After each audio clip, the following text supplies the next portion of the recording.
dito sa Bakawan ng El Nido, Palawan guys. Marami kang pwedeng makuha ditong pangulam yan. Saka-sakain tawag nila yan dito. Yan.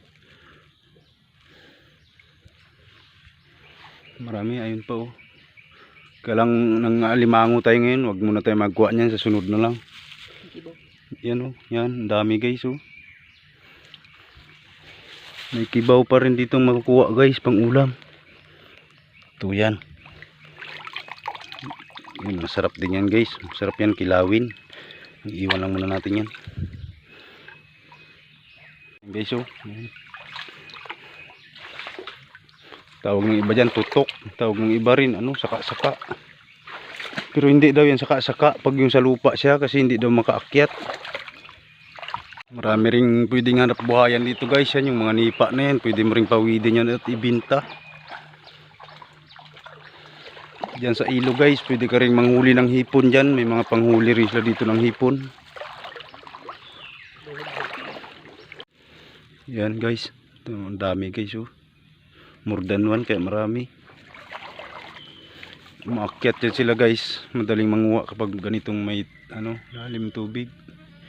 Kasi umaakyat sila dyan sa mga ugat. Yan, dami talaga oh. Guys oh, halos lahat ng puno ng bakaw mayroon. Ayan oh, ang dami nila oh. Yan. Yan oh. Uy, saglit ka lang talaga niyan makaipon dyan guys. Yan oh. Dami. Dito lang yan sa gilid guys, malapit lang sa mga kabahayan. Yan, dami oh.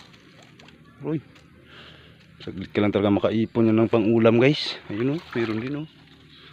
Dami ano, dalawa. Yan pa guys oh, kakalapit lang. Ito pa guys oh, ang laki. Yan guys,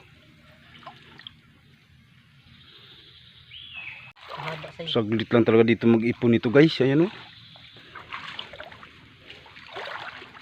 Yan pa guys oh. Yan, magkakalapit lang guys. Kuhain din natin, sabay kita.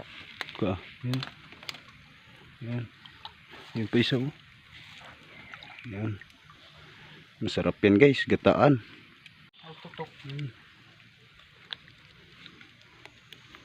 Kuhain mo no, yung keyboard to no, pa ako. Dulo.